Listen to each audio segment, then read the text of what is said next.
Hello friends.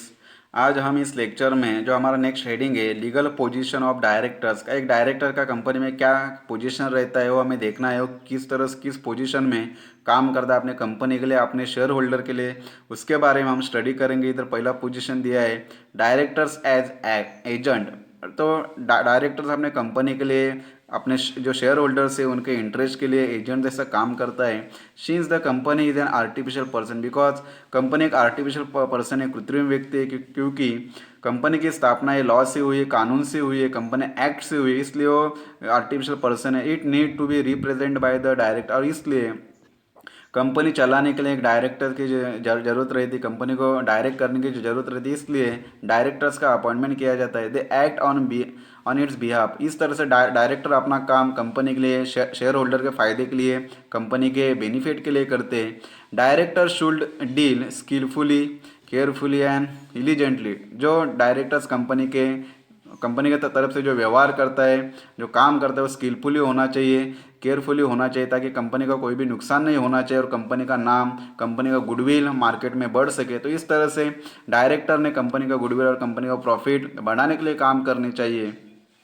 There liability is as agent while company is held liable as the principal. So इस तरह से जो directors है उनकी जो लायबिलिटी है, जो जब भी कंपनी को जवाबदार किया जाता है, या जो कंपनी जवाबदार रहती है, कुछ बाहर से कंपनी ने कर्जा लिया है तो रिपे करने के लिए कंपनी जवाबदार रहती है, तो जो डायरेक्टर्स है वो एजेंट जैसे उन्होंने काम करना चाहिए, और कंपनी के हित के लिए, और कंपनी जो शेयर होल्डर्स है उनका जो इंटरेस्ट है उसका सिक्योरिटी के लिए डायरेक्टर्स को समटाइम एजेंट जैसा काम करना पड़ता है, ताकि जो कंपनी का इंटरेस्ट है वो सिक्योर हो सके और कंपनी का मार्केट में नाम रह सके और कंपनी का मार्केट में गुडविल बढ़ सके। तो इस तरह से डायरेक्टर एजेंट जैसा काम करता है। नेक्स्ट सेकंड दिया है position.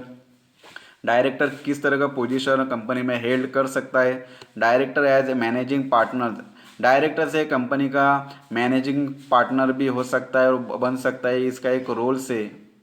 Director represent owners of the company, क्योंकि डायरेक्टर से शेयर होल्डर के प्रतिनिधि से काम करते हैं, that is shareholder, to conduct and manage business of the company on their behalf. So इस तरह से जो शेयर होल्डर्स है, जो कंपनी के रियल ओनर्स है, वो डायरेक्टर के अपॉइंटमेंट करते हैं कंपनी कंडक्ट करने के लिए, कंपनी चलाने के लिए, और कंपनी के बिहाफ के लिए, डायरेक्टर्स के बिहाफ के लिए, उनका इंटरेस्ट का प्रोटेक्शन करने के लिए में डायरेक्टर्स का अपॉइंटमेंट किया जाता है। तो इस तरह के जो डायरेक्टर्स हो, मैनेजिंग पार्टनर्स भी कंपनी का रहता है, पूरा कंपनी मैनेज करता है।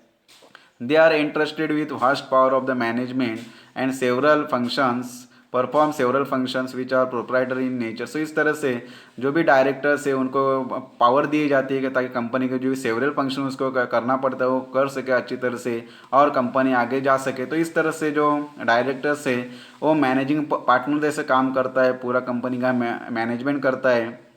अलॉटमेंट ऑफ शेयर्स, वो शेयर अलॉट कर सकता है मार्केट में, ये इसको अधिकार दिया है। राइजिंग ऑफ लोन, वो लोन कंपनी का बढ़ा सकता है, बाहर से लोन ले सकता है। Investing fund of the company, company का जो फंड्स है, जो प्रॉफिट है वो बाहर इन्वेस्ट कर सकता है, ये इसका अधिकार है। इस तरह से जो डायरेक्टर्स हो मैनेजिंग पार्टनर जैसा काम करता है। नेक्स्ट इधर दिया है directors act as a trustee. Director company के लिए ट्रस्टी जैसा काम कर सकता है, इसका पोजीशन है। और ये जो ट्रस्टी है इसकी पोजीशन भी वो हेल्ड कर सकता है। Directors are required to act in the most honest way. So director का जो काम है वो मोस्ट ऑनेस्ट होना चाहिए डायरेक्टर्स, और वो जो ऑनेस्ट वे उसके ऊपर उन्हें चलना चाहिए, ताकि कंपनी आगे बढ़ सके, कंपनी का अच्छा नाम मार्केट में हो सके। तो इस तरह से डायरेक्टर भी ऑनेस्ट होना चाहिए, और जो कंपनी के लिए काम उन्होंने किया है वो भी ऑनेस्ट होना चाहिए, वो ऑनेस्ट वे पे चलना चाहिए। They are the guardian of the interest of the company and shareholders, क्योंकि डायरेक्टर्स की अपॉइंटमेंट शेयर होल्डर करते, तो शेयर होल्डर्स और कंपनी का इंटरेस्ट का सिक्योरिटी हो सके, और उनका गार्डियन जैसे काम करता है। तो इस तरह से उनका इंटरेस्ट का हिफाजत करना डायरेक्टर्स का काम है, ये ट्रस्टी जैसे काम करते हैं। They should account for all the money are interested with, क्योंकि डायरेक्टर्स पूरा कंपनी का मैनेजमेंट करते हैं, इसलिए जो मनी उनको जो शेयर होल्डर्स जो हैंड ओवर करते तो उनका हिफाजत करना, जो कंपनी का फंड है, जो मनी है उसका हिफाजत करना, उसका सिक्योरिटी करना, ये डायरेक्टर्स का काम है। They have to utilise and apply fund of the company most cautiously. जो कंपनी का फंड है, जो कंपनी का पैसा है, कैपिटल है, वो अच्छी तरह से और अच्छी जगह उन्होंने इस्तेमाल करना चाहिए और कॉशियसली होना चाहिए। जब कंपनी का फंड और पैसा इस्तेमाल करता है डायरेक्टर्स कंपनी के लिए, कंपनी के बेनिफिट के लिए, तो उसको सावधानी के साथ वो कंपनी का फंड यूज करना चाहिए ताकि कंपनी का कोई भी नुकसान नहीं हो सके। तो इस तरह से they are the trustee of all the asset of the company. So इस तरह से जो डायरेक्टर्स वो ट्रस्टी जैसा काम करता है और वो ऑल जो कंपनी का एसेट उसका ट्रस्टी रहता है। तो इस तरह से लीगल पोजीशन है डायरेक्टर्स को कंपनी में मिलती है। क्या वो जो कंपनी का ट्रस्टी जैसा काम करता है, एक डायरेक्टर, एक संचालक।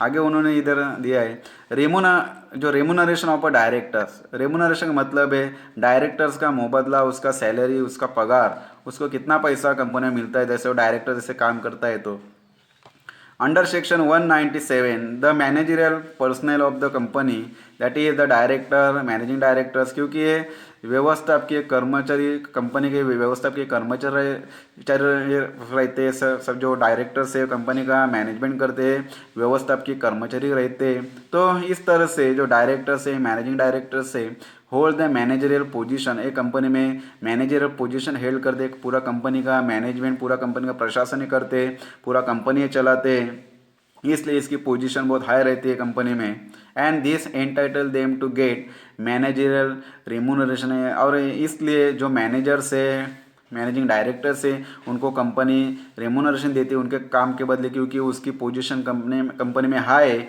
और वो कंपनी का पूरा मैनेजमेंट करते, कंपनी का पूरा जो प्रशासन है, एडमिनिस्ट्रेशन है, पूरा कंपनी का प्रशासन करते, पूरा कंपनी कंडक्ट करती, इसलिए उनके काम के बदले उनको रेमुनरेशन दिया जाता है। It may be in the form of monthly payment like salary, specified percentage of net profit और commission and sitting fees for attending board meeting और कमिटी मीटिंग। सो इस तरह से जो डायरेक्टर्स है, जो मैनेजिंग डायरेक्टर्स है, उनको मंथली फिक्स पेमेंट रहता है, या जो नेट प्रॉफिट कंपनी को होता है साल के एंडिंग में, तो उसमें से कुछ पार्ट डायरेक्टर्स को या मैनेजिंग डायरेक्टर्स को दिया जाता है। जो उनका रेमुनरेशन है उनको दिया जाता है, या सम टाइम उनको कमीशन कुछ दिया जाता है कंपनी की तरफ से, या sitting fee for attending board meeting या कमिटी मीटिंग। जब वो अटेंड करते, बोर्ड मीटिंग अटेंड करते, तो उनका जो मीटिंग अटेंड करते उसका मीटिंग अटेंड का सिटिंग फी रहता है, उनको मिलता है। At the same time there is no automatic entitlement of remuneration of director. So इस तरह से कंपनी एक डायरेक्टर्स को या मैनेजिंग डायरेक्टर्स को रेमुनरेशन देती है, पगार देती है, उसका सैलरी देती है। The act state that total managerial remuneration payable by the company to its directors। So इस तरह से जो कानून में दिया है, जो एक्ट में कंपनी एक्ट में दिया है, उसके हिसाब से डायरेक्टर्स को जो भी कंपनी को प्रॉफिट होता है तो उसमें से कुछ हिस्सा, कुछ शेयर्स डायरेक्टर्स या जो मैनेजिंग डायरेक्टर्स उनको दिया जाता है। Should not exceed 11% of the net profit in the financial year. और जो भी कंपनी को नेट प्रॉफिट होता है उसमें से 11% नेट प्रॉफिट डायरेक्टर्स या जो कंपनी के मैनेजिंग डायरेक्टर्स है उनको दिया जाता है। इससे ज़्यादा कंपनी नहीं देती, खाली लास्ट मैक्सिमम 11% नेट प्रॉफिट उनको डायरेक्टर्स को या मैनेजिंग डायरेक्टर्स को दिया जाता है। This excludes sitting fees paid और to be paid of for meeting. So और इसमें से जो सीटिंग फी है वो एक्सक्लूडेड है। तो इस तरह से डायरेक्टर्स को रेमुनरेशन मिलता है, उसका सैलरी, नेट प्रॉफिट का हिस्सा, उसको कमीशन मिलता है, सीटिंग फीस मिलती है। तो इस तरह से ये डायरेक्टर का रेमुनरेशन है। आज